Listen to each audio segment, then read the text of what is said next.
ल साथीहरु आज हामी जापानको हब गार्डन भन्ने यामानासी-केनको हब गार्डन भन्ने ठाउँमा घुम्न आएका छौं। हाम्रो यो फ्यामिली भ्लग हो।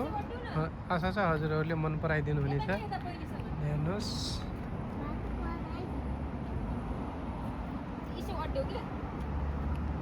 मेरो छोरीहरुले यहाँ फोटो पोज दिँदै छन् नि हेर्नलाई। यति रानीहरु महारानी यता छिन्। ल अब हामी लाग्यौं भित्र हब गार्डन भित्र। लाउ जाम लाउ हब गार्डनमा जाने अब आऊ। एकदमै सुन्दर छ यो ठाउँ।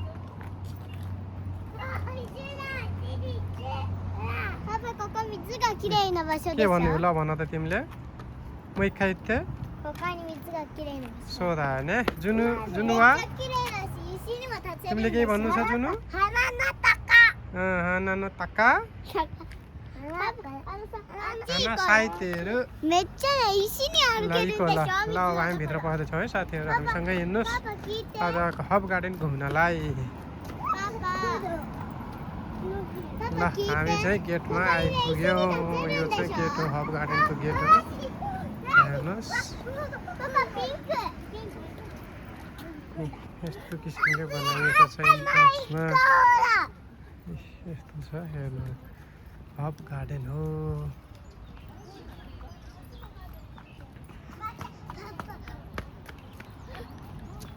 यस्तो किसिमको छ। हजुरहरु हेर्न सक्नुहुन्छ। यताबाट यताबाट यताबाट हो छोरी आऊ।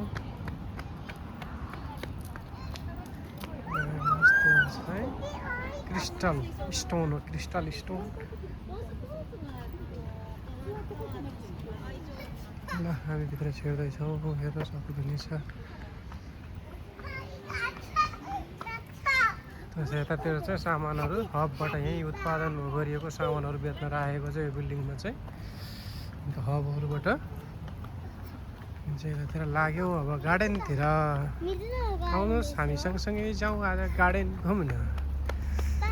है भन भन ल के छ तिम्रो भन्ने? भन त के रे? मिजुनो तक्रो जाने? ल मिजुनो तक्रोमा के छ भन त?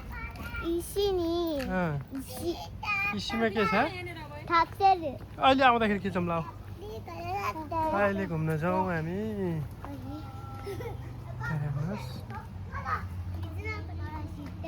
के छ मिजुनो तक्रोमा ल भन्न?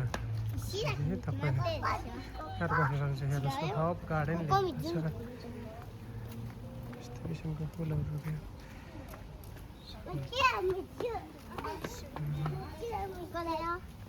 सवरा नै हैन नछोयो है। हेर्नुहोस् कस्तो राम्रो बनाएको छ। राम्रो तरिकाले सिसामा फुलहरूलाई सजाइएको छ। हेर्न सक्नुहुन्छ।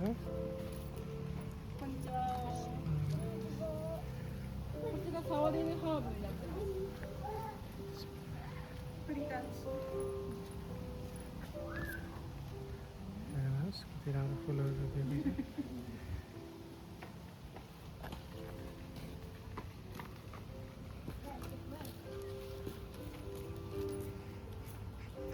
छोएर हामीले यसको सुगन्ध पनि लिन सकिन्छ। कस्तो मिठो छ। करी प्लान्ट भन्छ खारे प्लान्ट भन्छ यसलाई चाहिँ। हेर्न सक्नुहुन्छ। यो चाहिँ कोला प्लान्ट भन्छ कोरा प्लान्ट भन्दो रहेछ। हेर्न सक्नुहुन्छ। हामीलाई सेचुमै गरिदिँदै हुनुहुन्छ यहाँले चाहिँ।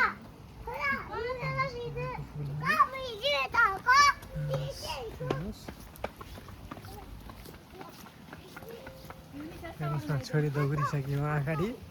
हेर्न सक्नुहुन्छ। ल हेर्नु साइड साइडमा कति राम्रो फुलहरू रोपिएको छ यहाँ। कस्तो राम्रो छ। हेर्न सक्नुहुन्छ।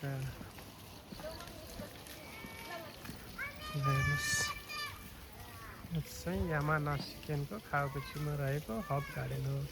एकीदेखि नजिक रहेको छ। यो चाहिँ एकीदेखि एकदमै नजिक छ। हेर्नुहोस् ठाउँ ठाउँमा यही उत्पादन गरिएको छ सामानहरू पनि राखिएको छ। लोसनहरू स्किन लोसनहरू यो है। हेर्नुहोस् हेर्नुहोस् त कति राम्रो छ। हेर्नुहोस् पानी फालिरहेको छ। राम्रो दृश्य छ हेर्न सक्नुहुन्छ। यहाँ चाहिँ हजुरहरूले त्यो उतातिरको पाउन्डलाई लिएर क्याप्चर गरेर फोटो खिच्न सक्नुहुन्छ। जहाँ हाम्रो छोरीहरू गइसकेका छन् लभको फोटो खिच्न हेर्न सक्नुहुन्छ। हब गार्डन भनेर लभ कोस्टमा उतातिरको सिनारीहरूलाई क्याप्चर गर्न सक्नुहुन्छ। ल हेर्नुहोस्, यहाँ चाहिँ पछाडि चाहिँ तपाईँले माछाहरू हेर्नुहोस् त। माछा जुन नजिक नजाऊ है छोरी, आबुनाइ हुन्छ नि, आबुनाइ। माछाहरू हेर्न सक्नुहुन्छ। माछाहरू हालिएको छ। सुन्दर दृश्य छ, हेर्न सक्नुहुन्छ। मेरो छोरीले साखनादेखि साखना भनेको माछा हो। जुन आबुनाइ, यो किन डरान्ने? जुन कमला नजिक गइथ्यो।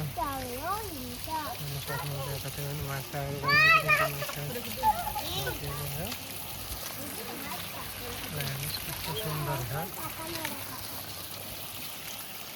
जुनु गइन्थ्यो, हेर है। जुनुलाई हेर है। अब बस म तपाईँलाई उठाउँछु। मेरो छोरीले मम्मीको फोटो खिचिदिनु लाग्छ नि। ल हेर्नुहोस्, एउटा यो चाहिँ टुरिस्टहरू पनि फेरि आउनुभएको छ घुम्नको लागि। हेर्न सक्नुहुन्छ, जापानिज टुरिस्टहरू आउनुहुँदैछ। तपाईँको माछाहरू छ, हेर्न सक्नुहुन्छ। हेर्नुहोस् त, कस्तो मजाले सजाइएको छ। भित्र चाहिँ तपाईँको विभिन्न किसिमको चाइनिज टुरिस्टहरू हुनुहुँदो रहेछ उतातिर चाहिँ, हेर्न सक्नुहुन्छ। हेर्नुहोस्, यहाँ फुलहरूलाई यसो काठमा यसो सजाइएको छ। बस्नको लागि उता ठाउँहरू बनाइएको छ। अनि उता माथितिर छुट्टै किसिमको डिजाइनमा बनाइएको छ, हेर्न सक्नुहुन्छ। अब हामी लागौँ यो हब गार्डनको भित्र, यो के भन्छ टनलभित्र बनाइएको सुन्दर दृश्य हेर्नको लागि। पुरी बिस्तारै आइ त छिटो। ल हेर्नुहोस्, लागौँ टनलभित्र। हेर्नुहोस्, टनलभित्र नि यसरी खान एकछिन टनलभित्र हेर्नुहोस् राखेको छ। तपाईँहरूलाई म एकैछिन त्यहाँसम्म गएर आउँछु नि। ल हेर्नुहोस्, वाइन बेल्टहरू राखेको छ। वाइन बेल्ट हेर्न सक्नुहुन्छ। लाल सजाएर राखेको छ। फुलहरू हेर्न सक्नुहुनेछ। ए रानी आइन्, महारानी। ए रानीहरू यता खान्। ल साथीहरू, यो भ्लग चाहिँ म यहीँ बन्द गर्न चाहन्छु। यदि हजुरहरूलाई मेरो भिडियोहरू मनपर्छ भने हजुरहरूले चाहिँ सब्सक्राइब गरेर लाइक सेयर गरेर सहयोग गर्न सक्नुहुन्छ। धन्यवाद। ल फेरि अर्को भिडियोमा भेटौँला।